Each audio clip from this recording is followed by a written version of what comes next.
आप एक गाय जितने शांत नहीं हो सकते, चाहे आप कितनी भी कोशिश कर लें। हाँ, हो सकते हैं क्या? नहीं हो सकते। शायद अगर आप आज उसे परोसा नहीं जा रहा, लेकिन वहां रेस्टोरेंट है, ढेर सारी पोंगल खा लीजिए, आप शांत हो जाएंगे। पता है दक्षिण के लोग इतने शांत क्यों होते हैं? आप बहुत सारी पोंगल खा लीजिए, एकदम शांत।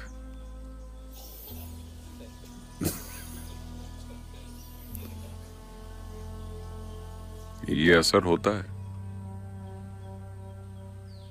तो लोगों ने कोशिश की है, जरूरत से ज्यादा खाना, नशीली चीजें, शारीरिक सुखों में ज्यादा डूबना, इन सभी चीजों से लोगों ने अपने अंदर किसी तरह की शांति पैदा करने की कोशिश की है। आपको लगा कि आप वहां पहुंच गए हैं, लेकिन अगले ही पल आप जानते हैं कि आप नहीं पहुंचे। कितनी बार इसने आपको धोखा दिया है ना? हाँ। शनिवार की शाम आपके पूरे परिवार ने साथ बैठकर खाना खाया। आपको लगता है कि यही दुनिया की सबसे बड़ी खुशी है। सब कुछ कितना अच्छा और खुशनुमा है। अगली सुबह देखिए,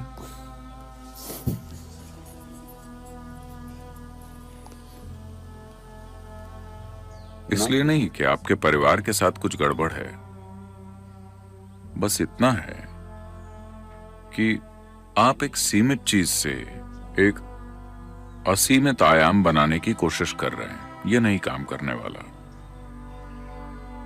यह कभी काम नहीं करेगा। इसमें कुछ गलत नहीं है, बस ये काम नहीं करता। दुनिया में ऐसी बहुत सी महान चीजें हैं जो काम नहीं करती। मुझे उनमें कोई दिलचस्पी नहीं है। बस आपको महान चीजों में दिलचस्पी है?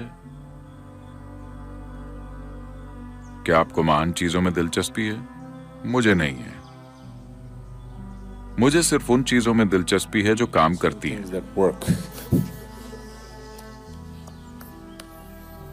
कई सारी महान चीजें हैं। लोग दावा करते हैं कि महान चीजें मौजूद हैं, पर वो काम नहीं करती। उन्होंने किसी के लिए काम नहीं किया। वो महान है क्योंकि किसी ने ऐसा कहा है। वो महान चीजें हैं क्योंकि किसी इंसान को लगता है कि वो बहुत महान है और वो जो भी कहेगा वो महान ही होगा, पर वो काम नहीं करती। हमें ऐसी चीजें चाहिए जो काम करें।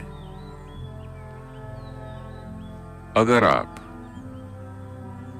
अपने अनुभवों के सिलसिले को 100% खुद तय कर रहे हैं,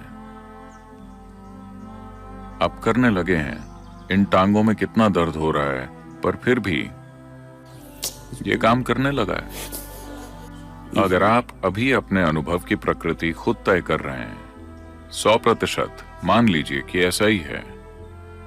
अगर ऐसा है तो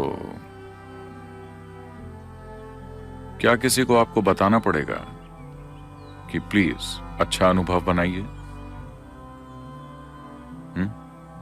क्या किसी को बताना पड़ेगा?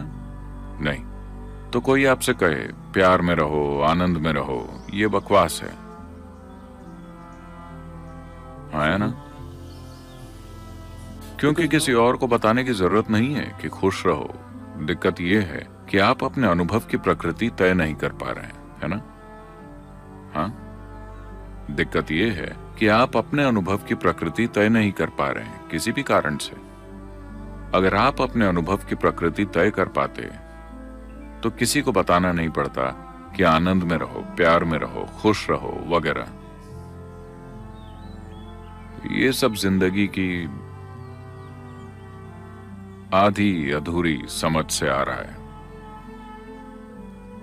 आपने किसी को लड़ते हुए देखा और कहा प्यार से रहो, किसी को दुखी देखा तो कहा खुश रहा करो। यह सबसे बड़ा अपमान है। जब कोई इंसान बहुत दुखी हो, उससे जाकर कहना कि खुश रहा करो, अपमान करने जैसा है ना? नहीं, पर ये सभी इस धरती की सबसे बड़ी शिक्षाएं हैं जो सदियों से चलती आ रही हैं। ये सभी वो महान चीजें हैं जिन्होंने कभी काम नहीं किया। So we are only seeing how to determine the nature of your experience. तो हम सिर्फ ये देख रहे हैं कि आपके अनुभव की प्रकृति कैसे तय की जाए। आपके अंदर जो चीज अनुभव पैदा करती है, अगर उस पर आप काबू कर लें, तो मुझे पूरा यकीन है कि आप इसे अपने लिए बहुत खुशनुमा बनाएंगे। और मुझे ये भी यकीन है कि अगर आप अपने भीतर बहुत खुशनुमा महसूस कर रहे हैं, तो आप अपने आप आसपास के लोगों के साथ भी खुशनुमा रहेंगे। पर अफसोस, लोगों ने ठेका ले रखा है इंसानियत को बुरी तरह उलझा के रखने का, उनकी अपनी प्रकृति को लेकर। देखिए, ये बहुत आसान है। किसी धर्म ग्रंथ या गुरु को आपको ये बताने की जरूरत नहीं है। ये बहुत आसान है।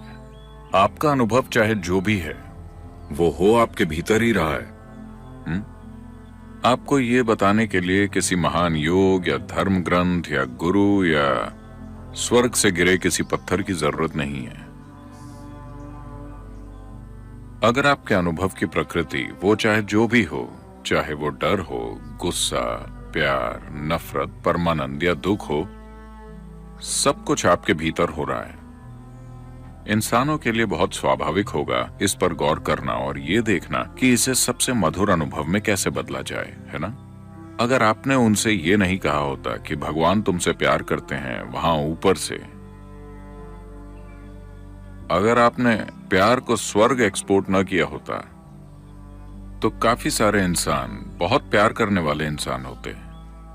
लेकिन अभी हमने इसे वहां एक्सपोर्ट कर दिया है। आपको उसे इंपोर्ट करना होगा। इंपोर्ट करने के लिए आपको परमिट चाहिए, और यहां दलाल मौजूद हैं जो आसानी से परमिट नहीं देते। वो आ नहीं रहा क्योंकि सारा प्यार स्वर्ग चला गया है। अब उसे वापस कैसे लाएं? यहां एक पादरी उसका परमिट लेकर खड़ा है। वो आपको ये नहीं देगा, वो आपको ये नहीं देगा। चाहे आप खुशी का अनुभव करना चाहें, चाहे आप प्यार का अनुभव करना चाहें, चाहे आप परमानंद का अनुभव करना चाहें, चाहे जो भी, इंसानों को मधुरता की जो भी अवस्थाएं पता हैं, वो उनके भीतर से ही पैदा हुई हैं। क्या ऐसा है? तो फिर कहीं से कोई परमिट लेने की कोई जरूरत नहीं है। आपको बस ये खोज के लिए तैयार रहना है कि ये क्या है, और आप इसे सबसे मधुर अवस्था में ले जा सकते हैं। इसलिए नहीं क्योंकि ये कोई खूबी है। प्यार कोई खूबी नहीं है। आनंद कोई खूबी नहीं है। खुशनुमा रहना कोई खूबी नहीं है। बस आपकी चाहत वैसा होने की है ना? ऐसा नहीं है कि अगर आप प्यार करते हैं तो आप स्वर्ग जाएंगे, या आप आनंद में हैं तो आप स्वर्ग जाएंगे।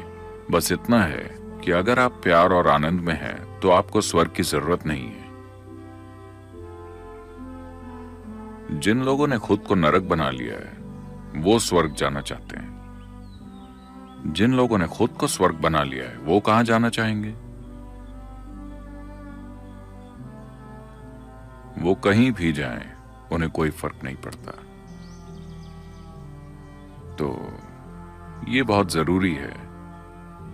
अगर आप पक्का करना चाहते हैं कि इससे निकलने वाली आवाज अच्छी है, इस उपकरण के बारे में आप जितना ज्यादा जानते हैं, आप उतनी बेहतर आवाज निकाल सकेंगे, है कि नहीं?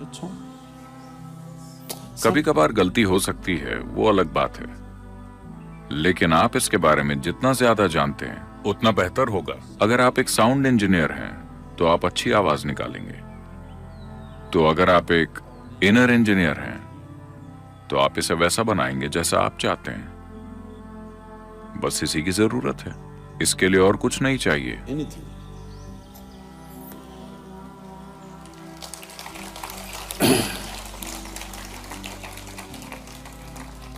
लेकिन चूंकि ये उस दिशा में नहीं है जहां आप हमेशा अपनी इंद्रियों के माध्यम से देखते हैं, इसलिए शायद आपको मदद चाहिए हो। जरूरी नहीं है,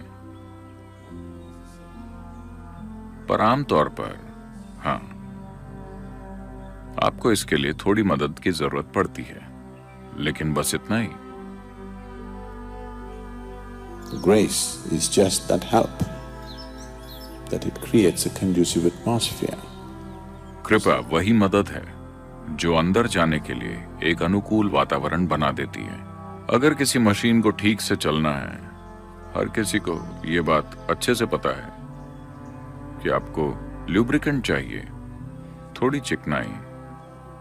आपके पास जितनी भी अच्छी कार हो, उसे बिना ऑयल के चलाकर देखिए, 10 मिनट में वो खराब हो जाएगी, है ना?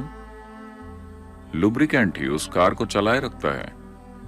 ये सारी शानदार मशीनें चिकनाई की उस थोड़ी सी पतली सी परत के बिना थोड़ी सी देर में खराब हो जाएंगी। कृपा बस वही है, उस थोड़े से लुब्रिकेंट की तरह, ताकि चीजें आराम से होती रहें। आजकल वो इसे लिक्विड इंजीनियरिंग कहते हैं। हर कोई ये कर रहा है, ये भी ठीक है। एक लिक्विड इंजीनियर चाहिए, तो इसमें थोड़ी इंजीनियरिंग लगती है। कृपा सिर्फ लुब्रिकेंट है। लुब्रिकेंट के बिना अगर आप कुछ करते हैं तो घर्षण पैदा होगा। जिंदगी के इस घर्षण ने कई इंसानों को बर्बाद कर दिया है ना? हाँ, उन्होंने कोई बड़ा काम नहीं किया, वो बस साधारण काम करते थे। वो पैदा हुए, जो उनका काम नहीं था ये उन्होंने नहीं किया, वो बस हो गया। वो बस ठीक से खाना चाहते हैं, सोना चाहते हैं, अपनी जरूरतें पूरी करना चाहते हैं, वो बस इतना ही करना चाहते हैं। इस प्रक्रिया में कितने ही इंसान टूट गए, कड़वाहट से भर गए और बर्बाद हो गए, क्योंकि लुब्रिकेंट नहीं था। उनमें कोई गड़बड़ी नहीं थी, वो अपने इंजन को लुब्रिकेंट के बिना चलाने की कोशिश कर रहे थे, बस इतनी सी बात है। देखिए, आपका फोन भी इसीलिए काम कर पा रहा है क्योंकि यहां हवा में इसकी तरंगे जा रही हैं, है ना?